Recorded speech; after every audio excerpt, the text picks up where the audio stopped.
Okay, let's look at the next section, that is biodiversity.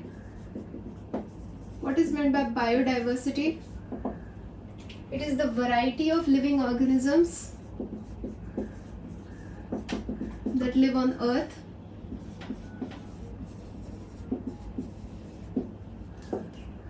We have currently 1.7 to 1.8 million species on Earth, out of which India has the contribution of 45,000 plant species and 90,000 animal species.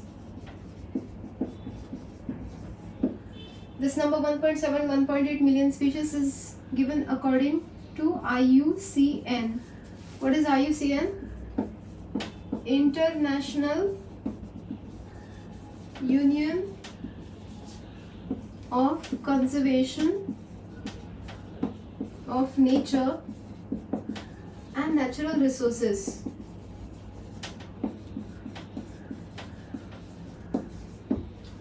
Now, with such huge amount of biodiversity, there are two problems that occur. Two problems occur due to huge biodiversity. Due to huge biodiversity. The first problem is each species has vernacular names. What are vernacular names? Local names. Each species, for example, Mangifera indica, mango, has local names, different local names all over India, right? So it is impossible to study all of those names meant for one particular species. Second problem that occurs is it is impossible to study all of them individually with so many number of species.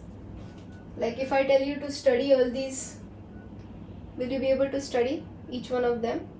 No, it is impossible to study individually. It is impossible to study so many species. To study so many species individually. So what are the solutions to these problems? Solutions.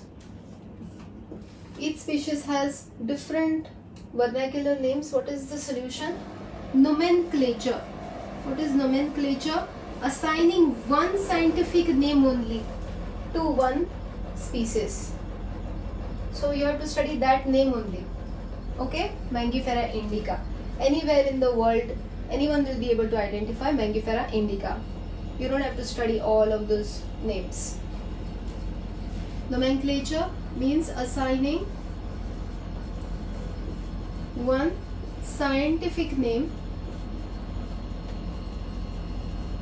to organism.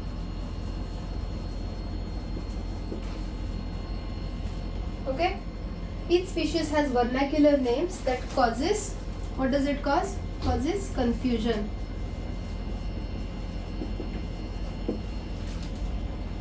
Has many vernacular names that causes confusion. And the solution of that is assigning one scientific name to organism. What is the thing about the scientific names? Scientific names are universally accepted. Okay, and they are non-ambiguous. Non-ambiguous meaning means here, there, different everywhere. They will not be different. They will all be the same. Mangifera indica all over the world. Okay, and second problem that occurs is it is impossible to study so many species individually. So इसका solution क्या है? Solution is classification. Grouping organisms into categories and fewer categories. एक group के अंदर many organisms will be placed based on their similarities. So then you will need to study only that category, and all the animals under that then you would have studied. For example, class Mammalia, if you study, you will study all the characteristics of all the animals under that group. So all you have to do is study the group. So it is impossible to study all organisms individually, but it is easier to study fewer number of groups. So that's classification. Organizing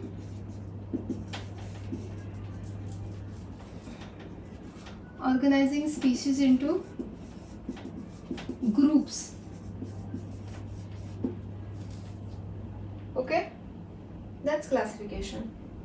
So we are going to look at nomenclature and classification in some detail now. Let us start with nomenclature.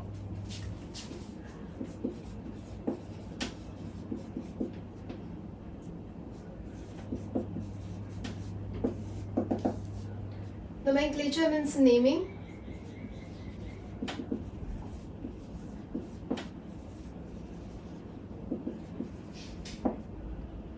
What kind of naming?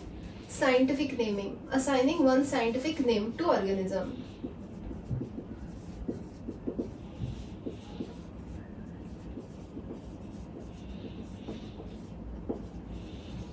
To create any kind of confusion. Okay? The principles and rules which are required for nomenclature are listed in ICBN, International Code for Botanical Nomenclature. So if you need to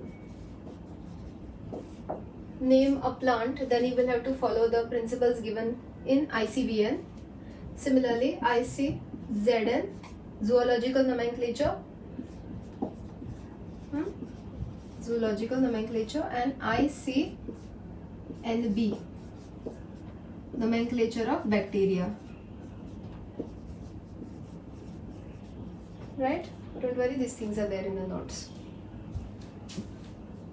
So nomenclature started for the organisms from a very long time. Initially, in the beginning, there was polynomial nomenclature, assigning many 7-8 scientific names.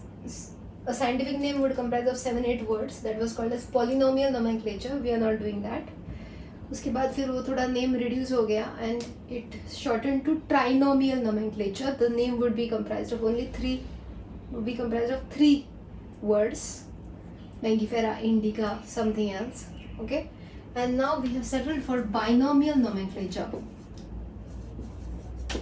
Binomial nomenclature system is what we follow now in the current date.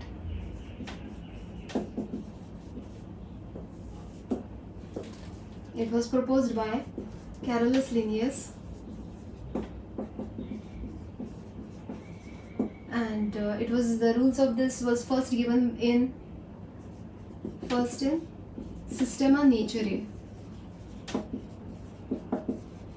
That was the book in which he had laid down the rules of binomial nomenclature. Binomial nomenclature consists of 2 parts.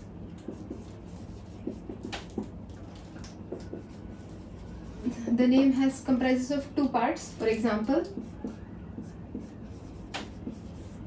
Mangifera indica is the scientific name of mango. Okay, this is the scientific name of mango. It comprises of 2 parts. This part here is called as the genus name, also called as the generic name. The second part here is called as the species name. Species name also called as specific epithet.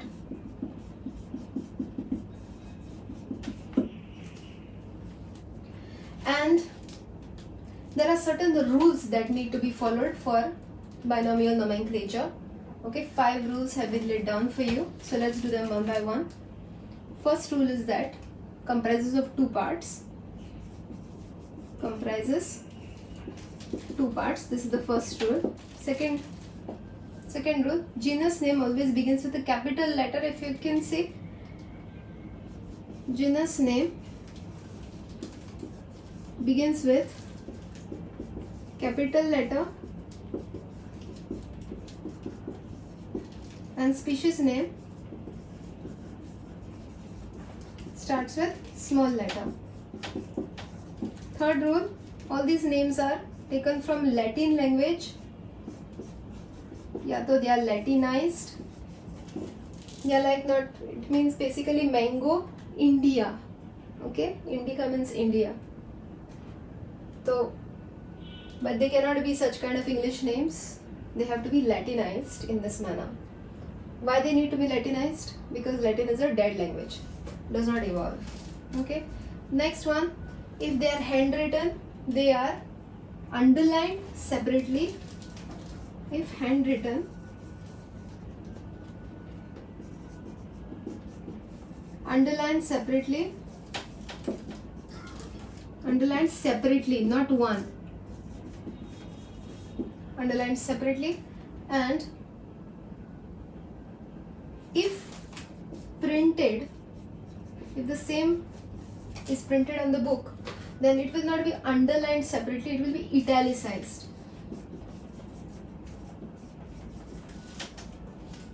And the fifth and final rule is that the name of the author who has given this name of author is written after species name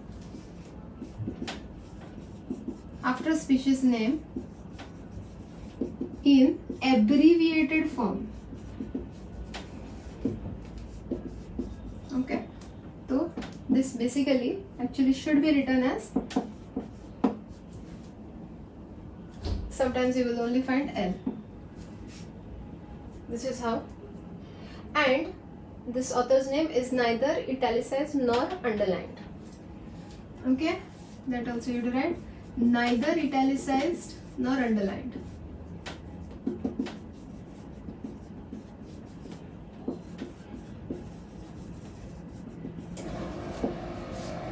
So these are the 5 rules of binomial nomenclature.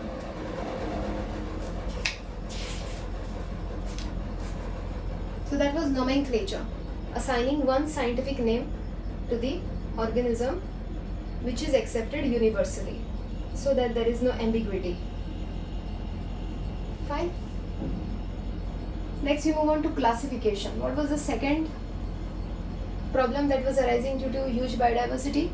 Difficult to study each of 1.7-1.8 million species individually. So what we do is we categorize them into groups. That's classification.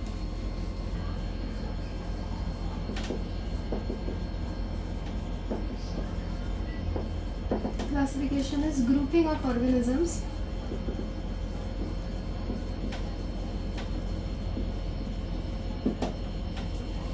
into categories based on similarities and dissimilarities.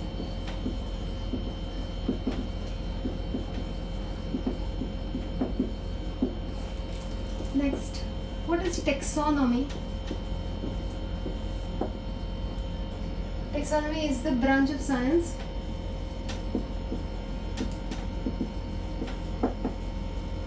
that deals with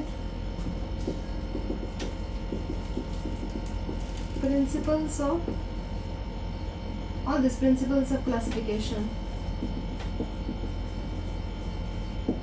So you can say taxonomy involves nomenclature plus classification plus characterization and identification, wherein identification is said to be the first step in taxonomy. Okay. Next, the word systematics. What is the meaning of the word systematics? Systematics means arrangement of the groups by considering evolutionary history. Systematics means classification plus evolutionary history when you bring into picture,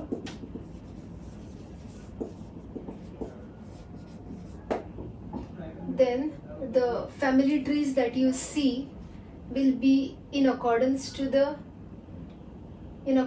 fossil records and according to the evolutionary history, not simply we consider the evolutionary history of the organisms for classification. That's called systematics. This word was first coined by Carolus Linnaeus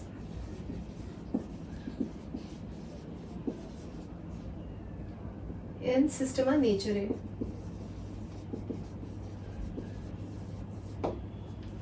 And for taxonomy, you can write that the term was coined by APD Kendall.